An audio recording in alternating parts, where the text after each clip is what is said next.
യഹൂദ ക്രിസ്ത്യൻ കമ്മ്യൂണിറ്റീൻ്റെ വിശ്വാസത്തിനെ അതിലംഘിക്കുന്ന രീതിയിൽ റിവീൽ ചെയ്തിരിക്കുന്നതാണ് ഇസ്ലാം മതം. അതൊരു ഇൻവെന്റഡ്, സുലൈമാൻ തുർക്കി ഇവിടെ സ്ഥാപിച്ചിരിക്കുന്ന പോലെ അതൊരു ഇൻവെന്റഡ് റിലീജിയൻ അല്ല. ആ ഇൻവെന്റഡ് റിലീജിയൻ എന്ന വാക്കിന് വളരെ ദൂരവ്യാപകമായ മീനിങ് ഉണ്ട്. അത് അവർക്കും ദൈവികമായ ചില അംശങ്ങൾ കിട്ടും. അപ്പൊ ആ ദൈവിക അംശം ആ മതഗ്രന്ഥങ്ങളിലുണ്ട്. അതുകൊണ്ടാണ് രണ്ടാം വത്തിക്കാൻ കൗൺസിൽ വ്യക്തമായിരിക്കുന്നത് മറ്റുള്ള മതങ്ങളിൽ സത്യത്തിന്റെ രശ്മികൾ, അതായത് നോസ്ട്രേ അറ്റേറ്റയിലെ 2 പറയുന്നതാണ് നിത്യസത്യമായ യേശുക്രിസ്തുവിന്റെ രശ്മികൾ, സത്യത്തിന്റെ രശ്മികൾ മറ്റുള്ള മതങ്ങളിലുണ്ട് എന്നുള്ളതാണ്. അപ്പോൾ ആ രശ്മിയാണ് സത്യം എന്ന് നമ്മൾ വിശ്വസിക്കരുത്. അതായത് മറ്റുള്ള മതങ്ങൾ സത്യമാണെന്നല്ല, മറ്റുള്ള മതങ്ങളിൽ സത്യത്തിന്റെ രശ്മിയുണ്ടെന്നാണ് രണ്ടാം വത്തിക്കാൻ കൗൺസിൽ വ്യക്തമാക്കുന്നത്. രശ്മി അവിടെ ഉണ്ടെന്ന് പറഞ്ഞപ്പോഴേക്കും സത്യം അവിടെ ഉണ്ടെന്ന് പറഞ്ഞിട്ട് ക്രിസ്ത്യൻ വിശ്വാസത്തെ വിട്ടുകൊണ്ട് ഹൈന്ദവാചാരങ്ങളെ, ഹൈന്ദവ സാംസ്കാരിക അനുഭവം പറഞ്ഞ് എല്ലാം കൂടി വലിച്ചു വാരി കൊണ്ടുവരേണ്ട ആവശ്യമില്ല. ഇസ്ലാം സംസ്കാരം പറഞ്ഞ് വലിച്ചു വരേണ്ട ആവശ്യമില്ല. ഇതാണ് ഇവർക്ക് പറ്റുന്ന പാളിച്ച. ഒരു ചെറിയൊരു സംഭവം കിട്ടിക്കഴിഞ്ഞാൽ ബാക്കിയെല്ലാം തുറന്ന് വലിയ ഗുഹയാക്കുന്ന തുരപ്പൻ സ്വഭാവം നമ്മുടെ വൈദികർക്ക് പ്രത്യേകിച്ച് ഉള്ളത് കൊണ്ട് സംഭവിക്കുന്ന പ്രശ്നമാണത്. അങ്ങനെ പറയുന്ന ഒരു ഇസ്ലാമിലാണ് ഞാൻ വിശ്വസിക്കുന്നത്. ഈ സാർവത്രികമായ ദർശനം എൻ്റെ മനസ്സിൽ ഏതൊരു മതത്തെയും ഞാൻ ഉൾക്കൊള്ളുന്നത് സാർവത്രികത അംഗീകരിക്കുന്നുണ്ടോ, വൈവിധ്യത അംഗീകരിക്കുന്നുണ്ടോ? വൈവിധ്യതയും സാർവത്രികതയും അംഗീകരിക്കുന്ന ഒരു മതത്തിനെ മതമെന്ന പേരിൽ ഞാൻ കാണുന്നുള്ളൂ.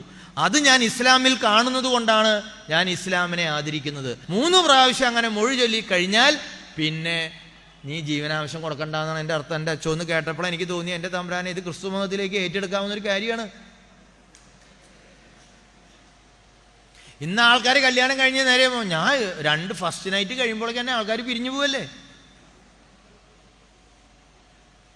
കാരണം ഇതിൻ്റെ സ്വഭാവം ഇതല്ല എന്ന് മനസ്സിലാക്കിക്കൊണ്ട് ഇട്ടു പോകണം. അപ്പം ഞങ്ങൾ ഇത് തന്നെയാണ് ചെയ്യണത്. ഞാൻ ഞങ്ങളോട് തുറന്നു പറയാം, ഞങ്ങളുടെ അരമന കോടതികളിൽ ഒരു കോടതിയുണ്ട്. അതിൽ കൊണ്ടുവന്നിട്ട് ഈ ആൾക്കാരെ കൊണ്ടുവന്നിട്ട് ഇരുത്തിയിട്ട് സൈക്കോളജിസ്റ്റിനെയും ഡോക്ടറെയൊക്കെ കാണിച്ചിട്ട് സ്വഭാവം നന്നാവുക മോളെ എന്നൊക്കെ പറഞ്ഞ് അനുരഞ്ജനപ്പെടുത്താൻ നോക്കുന്നുണ്ട്. അങ്ങനെ അതിനല്ലേ ഈ ട്രിപ്പിൾ തലാഖ് എന്ന് പറയുന്നത്. ഇതാണ് ഇവർക്ക് പറ്റുന്ന പാളിച്ച. ഒരു ചെറിയൊരു സംഭവം കിട്ടിക്കഴിഞ്ഞാൽ ബാക്കിയെല്ലാം തുറന്ന് വലിയ ഗുഹയാക്കുന്ന തുരപ്പൻ സ്വഭാവം നമ്മുടെ വൈദികർക്ക് പ്രത്യേകിച്ച് ഉള്ളത് കൊണ്ട് സംഭവിക്കുന്ന പ്രശ്നമാണത്. നിത്യസത്യത്തിന്റെ രശ്മികൾ, നിത്യസത്യമായ ക്രിസ്തുവിന്റെ രശ്മികൾ മറ്റുള്ള മതങ്ങളിലുണ്ട്. അപ്പൊ മറ്റുള്ള സത്യങ്ങളിൽ നിത്യസത്യത്തിന്റെ രശ്മി മാത്രമല്ല അസത്യമുണ്ട്. അപ്പം ആ അസത്യമുണ്ടെങ്കിൽ അസത്യത്തിന്റെ രശ്മി കൂടെ നമുക്ക് എന്ത് കാണാൻ പറ്റും? നിത്യസത്യത്തിൽ എത്തപ്പെടാൻ പറ്റും. ഒരു ഉദാഹരണം പറഞ്ഞുതരാം. 2 മതത്തിൽ വെച്ച് 4ാം ക്ലാസ് വരെ എനിക്ക് കൂട്ടുകാരനാണ് ഹാഷിം. അവൻ എപ്പോഴും പറയും ഖുറാൻ വായിക്കണം, ഖുറാനാണ് അള്ളാഹിന്റെ ഗ്രന്ഥം, അതിലാണ് സത്യമുള്ളതെന്നൊക്കെ പറയും. എനിക്ക് വായിക്കാൻ പറ്റിയില്ല, ഖുറാൻ വായിക്കണം. അന്ന് തൊട്ട് എൻ്റെ മനസ്സിൽ ആഗ്രഹം ഉദിച്ചു. ഫറൂഖുള്ളയിൽ M.Com പഠിക്കുന്ന സമയത്ത് ഞാൻ ഖുറാൻ നീക്കിട്ടി ഞാനത് വായിച്ചു. ഒരു പണ്ഡിതനായിരുന്നു, മുസ്ലിം പണ്ഡിതന് കൂടെ ഞാനത് വായിക്കാനും പഠിക്കാനും തുടങ്ങി. പക്ഷെ അതിൽ നിന്ന് എനിക്ക് ചില സത്യങ്ങൾ മനസ്സിലാക്കാൻ പറ്റും. അതായത് അസത്യത്തിൽ നിന്നാണ് ഞാൻ മനസ്സിലാക്കണം. യേശു ക്രിസ്തുവിനെ അള്ളാഹ് മരിക്കാൻ അനുവദിച്ചില്ല, അള്ളാഹ് നേരിട്ട് ഉയർത്തി. ക്രിസ്തുവിനെ മരിക്കാൻ അനുവദിച്ചില്ല. ആ ഒരു പോയിന്റിൽ നിന്ന് എനിക്ക് മനസ്സിലായി യേശു ക്രിസ്തുവിന്റെ മരണത്തെ നിഷേധിക്കുക എന്ന് പറയുന്നത് ഒരു പ്രവൃത്തിയാണ്. ക്രിസ്തുവിന്റെ ദൈവത്വത്തെ നിഷേധിക്കുക എന്ന് പറയുന്നത് അത് സാത്താന്റെ പണിയാണ്. കാരണം അതിലൊരു പദ്ധതി ഉണ്ടെന്ന് എനിക്ക് മനസ്സിലായി. അങ്ങനെ ഞാൻ ആ പോയിന്റ് പിടിച്ച്, അതായത് അസത്യത്തിൽ നിന്നാണ് ഞാൻ നിത്യസത്യരശ്മി കണ്ടെത്തുന്നത്. അതായത് നിത്യസത്യമാണെന്നും ഈ അസത്യത്തിന്റെ രശ്മിയിൽ നിന്ന് അറിയാൻ പറ്റും. അതായത് സത്യമില്ലെങ്കിൽ പോലും, ഖുറാനിൽ സത്യമില്ല, നേരെ നിഷേധിച്ചതാണെങ്കിൽ പോലും ആ അസത്യത്തിൽ നിന്ന് എൻ്റെ ഒരു കെട്ട് പൊട്ടിച്ച് ദൈവം ഒരു സത്യം എന്താണെന്ന് വെളിപ്പെടുത്തി തന്നപ്പോൾ ഒരു നിരീശ്വരവാദത്തിൽ കൂടെ പോയിക്കൊണ്ടിരുന്ന ഞാൻ, ഇസ്ലാം ഫുള്ളം പഠിച്ച ഞാൻ, വേദഗ്രന്ഥങ്ങൾ പഠിച്ചിട്ട് ഇരിക്കുന്ന ഞാൻ, ക്രിസ്തുവിനെ അംഗീകരിക്കാൻ പറ്റാത്ത, ദൈവമായിട്ട് അംഗീകരിക്കാൻ പറ്റാത്ത അവസ്ഥയിൽ നിൽക്കുന്ന എന്നെ ക്രിസ്തു തന്നെയാണ് ദൈവമെന്ന് വെളിപ്പെടുത്തി തരുന്ന സാധനമാണ്. അതിനു മുമ്പ് തന്നെ സത്യത്തിന്റെ രശ്മികൾ വേദങ്ങളിൽ നിന്ന് കണ്ടെത്തി. അതും നിത്യസത്യമായ ക്രിസ്തുവിലേക്ക് എത്തപ്പെടുകയാണ്. ഉദാഹരണത്തിന് സദ്ഗമയ തമസോമ ജ്യോതിർഗമയ മൃത്യോമ അമൃതം ഗമയ. അസത്യത്തിൽ നിന്ന് സത്യത്തിലേക്ക് നയിക്കണമേ, അന്ധകാരത്തിന് പ്രകാശത്തിലേക്ക് നയിക്കണമേ, മരണത്തിൽ നിന്ന് തന്നെ നിത്യമിലേക്ക്, മരണമില്ലാത്ത അവസ്ഥയിലേക്ക് നയിക്കണമേ. വേദങ്ങളിലുള്ള ഉപനിഷത്ത് ബൃഹദാരണ്യപരിഷത്തുള്ളതാണ്. അസത്യം ജീവനും, ഞാനാണ് ലോകത്തിന്റെ പ്രകാശം, എന്നിൽ അനുഗമിക്കുന്ന ഒരിക്കൽ അന്ധകാരത്തിൽ നടക്കില്ല, അവന് ജീവന്റെ പ്രകാശം ഉണ്ടായിരിക്കും. ഞാനാണ് പുനരുത്ഥാനവും ജീവനും, എന്നിൽ വിശ്വസിക്കുന്ന ഒരിക്കലും മരിക്കില്ല, മരിക്കില്ല, മരിക്കില്ല, അവന് നിത്യജീവൻ ഉണ്ടായിരിക്കും. അപ്പൊ ഉപനിഷത്തിൽ എഴുതി വച്ചിരിക്കുന്ന ഈ സന്യാസി വര്യന്മാരുടെ പ്രാർത്ഥന എല്ലാം അന്വേഷിച്ച സന്യാസിമാരും സത്യം മനസ്സിലാക്കി, ഞങ്ങൾ സത്യത്തിലേക്ക് നയിക്കണമേ, പ്രകാശത്തിലേക്ക് നയിക്കണമേ, മരണമില്ലാത്ത അവസ്ഥയിലേക്ക് നയിക്കണേ എന്ന് പറയുമ്പോൾ യേശുക്രിസ്തു അതിന് ആൻസർ കൊടുക്കുകയാണ്. അപ്പൊ സത്യത്തിന്റെ രശ്മി അവിടെയുണ്ട്, നിത്യസത്യമായി ക്രിസ്തുവിലേക്ക് എത്തപ്പെടുകയാണ്. ഇതാണ് എൻ്റെ അവസ്ഥ. അപ്പൊ ഇതാണ് സത്യത്തിന്റെ രശ്മി എന്ന് പറയുന്നത് മറ്റുള്ള മതങ്ങളിൽ ഉണ്ടെന്ന് പറയുന്നത്. അസത്യത്തിന്റെ രശ്മികളിൽ മറ്റുള്ള മതങ്ങളിൽ ഉണ്ടെന്ന് പറയുന്നത്.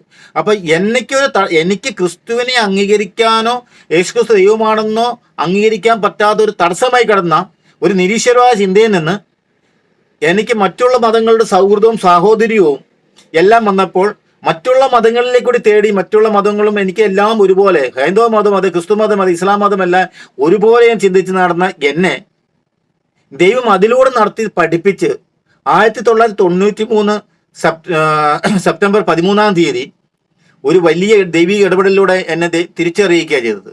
അതിനു മുമ്പ് നടന്ന വഴികളിലൂടെ ഞാൻ കണ്ടെത്തിയ നിത്യസത്യം ക്രിസ്തുവാണെന്ന് കണ്ടെത്തുന്നതിന് മുമ്പ് നിത്യസത്യത്തിന്റെ രശ്മികളിലൂടെ ഞാൻ കണ്ടെത്തുന്നത്. അതായത് ക്രൈസ്തവനായി ജീവിച്ചിട്ട് നിരീശ്വരവാദ ചിന്തകളുമായി നടന്ന് ക്രിസ്തുവിനെ യേശുക്രിസ്തു ദൈവമായിട്ട് അംഗീകരിക്കാൻ പറ്റാതെ പോയൊരവസ്ഥയിൽ ഞാൻ എവിടുന്ന് കണ്ടെത്തി? വേദങ്ങൾ പഠിച്ച് അതിലൂടെ പോയി കഴിഞ്ഞപ്പോൾ, ഉപനിഷത്തും വേദം പഠിച്ചപ്പോൾ അതിൽ നിന്നുള്ള സത്യത്തിൽ നിന്ന് ഇവിടെ ബൈബിളിൽ ഞാൻ പോയി വായിക്കുന്നു. ഇതെല്ലാം വായിക്കുന്ന സമയത്ത് സത്യം അവിടെ കിടക്കുന്നു. അപ്പൊ സത്യം രശ്മിയിൽ നിന്ന് നിത്യസത്യത്തെ അറിയുക, അതാണ് സത്യം രശ്മി മറ്റുള്ള മതങ്ങളിൽ ഉണ്ട് എന്ന് പറയുന്ന കാര്യം.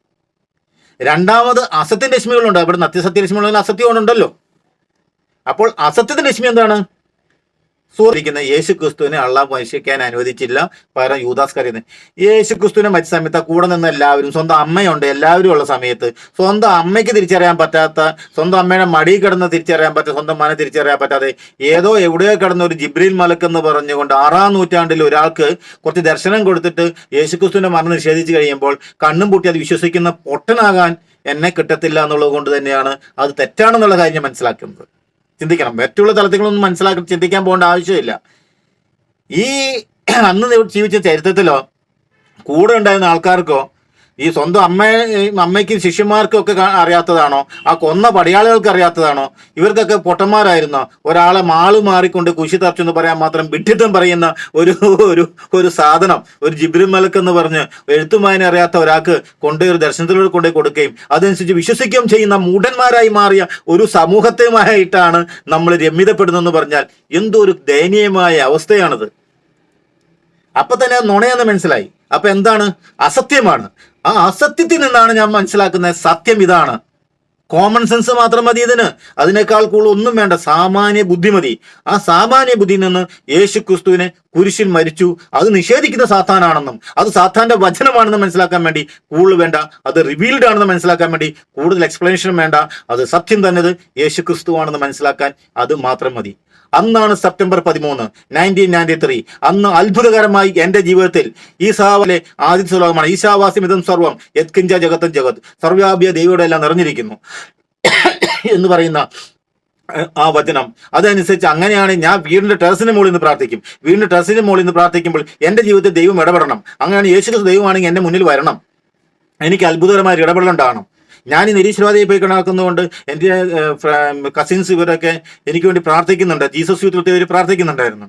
ഈ ബാബു അത്ഭുതകരമായ ഇടപെടൽ ജീവിതത്തിൽ ഉണ്ടാവുന്നത്. അതായത് പിന്നീട് ഞാൻ മനസ്സിലാക്കുന്നുള്ളൂ, ഈശോയിനെ ജനന സമയത്ത് കണ്ട നക്ഷത്രവും അതല്ല യേശുക്രിസ്തുവിന്റെ ഉത്ഥാന സമയത്ത് യേശുക്രിസ്തു സ്വർഗാരോഹണം ചെയ്ത ശേഷം പെന്തക്കോസ്ത് ദിനത്തിൽ പരിശുദ്ധാത്മാവ് തീനാളം ഇറങ്ങി വരുന്ന ആ രണ്ട് സംഭവം എൻ്റെ ജീവിതത്തിൽ ഞാൻ അനുഭവിക്കേണ്ടി വന്ന ഈ പ്രപഞ്ചം വരെ മാറി നിൽക്കുന്ന അത്ഭുതം എൻ്റെ മുന്നിൽ സംഭവിച്ചത് അങ്ങനെയാണ്. അതുകൊണ്ട് ആ ക്രിസ്തീയ വിശ്വാസത്തിലേക്ക് ഞാൻ ആഴപ്പെടുന്നത്. ഇവിടെയാണ് നമ്മൾ മനസ്സിലാക്കേണ്ടത്, സത്യത്തിന്റെ രശ്മികൾ മറ്റുള്ള മതങ്ങളിലുണ്ട്, അസത്യത്തിന്റെ രശ്മികൾ മറ്റുള്ള മതങ്ങളിലുണ്ട്. സത്യത്തിന്റെ രശ്മിയിൽ നിന്നും മാത്രമല്ല, അസത്യത്തിന്റെ രശ്മിയിൽ നിന്നും നിത്യസത്യമായ ക്രിസ്തുവിനെ കണ്ടെത്താൻ സാധിക്കും. അതുകൊണ്ട് രണ്ടാം വത്തിക്കാൻ കൗൺസിൽ നോസ്ട്രെ അറ്ററ്റയിലെ 2-ാം വാക്യം വളരെ അർത്ഥസമ്പൂർണമായ വാക്ക് തന്നെയാണ്. അത് എൻ്റെ ജീവിതത്തിന്റെ സാക്ഷ്യം തന്നെയാണ്. അസത്യത്തിന്റെ രശ്മിയിൽ നിന്നും സത്യത്തിന്റെ നിത്യസത്യ രശ്മിയിൽ നിന്നും ഞാൻ നിത്യസത്യമായ ക്രിസ്തുവിനെ കണ്ടെത്തിയതാണ്. അതുകൊണ്ട് എനിക്ക് തന്നെ ഇതിനെക്കുറിച്ച് വ്യക്തമായി സാക്ഷ്യപ്പെടുത്താൻ സാധിക്കുന്ന കാര്യമാണത്. അപ്പോൾ അതിനെ നിഷേധിക്കുന്ന പ്രവർത്തികൾ ഇന്ന് ക്രിസ്ത്യൻ കമ്മ്യൂണിറ്റിയിലേക്ക് കടന്നു വന്നതുകൊണ്ട് ഒരു സുലൈമാൻ തുർക്കി എന്ന വ്യക്തി പഠിപ്പിച്ച് തെറ്റായ വഴിയിലൂടെ നയിക്കുന്നുണ്ടെങ്കിൽ അതിനെ അംഗീകരിച്ചു കൊടുക്കാൻ എൻ്റെ ക്രിസ്തീയ വിശ്വാസത്തിന് സാധിക്കത്തില്ല. കാരണം ഈ വിശ്വാസികളെ മുഴുവനും വഴിതെറ്റിക്കുന്ന ഒരു തരമാണത്, ഒരു കളിയാണത്, ഒരു ട്രിക്കാണത്. ആ വ്യക്തി അറിഞ്ഞോ അറിയാതോ എന്നുള്ളത് ഞാൻ വിധിക്കുന്നില്ല. ഏതായാലും വിശ്വാസ സത്യങ്ങളിൽ, ക്രൈസ്തവ വിശ്വാസ സത്യങ്ങളിൽ സുലൈമാൻ തുർക്കി മായം കലർത്തി. അതുകൊണ്ടാണ് ഇസ്ലാം ഒരു ഇൻവെന്റഡ് റിലീജിയനാണെന്ന് ഇവിടെ സ്ഥാപിച്ചു കൊണ്ടിരിക്കുന്നത്. ഇത് ഒരു വൻ കെണിയാണ്. ഇത് ഇൻവെന്റഡ് റിലീജിയൻ അല്ല, ഇസ്ലാം റിവീൽഡ് റിലീജിയനാണ്, ദൈവത്തിന്റെ റിവീൽഡ് അല്ല എന്നുകൂടി ഓരോ ക്രിസ്ത്യാനിയും മനസ്സിലാക്കിയിരിക്കണം. അതിന്റെ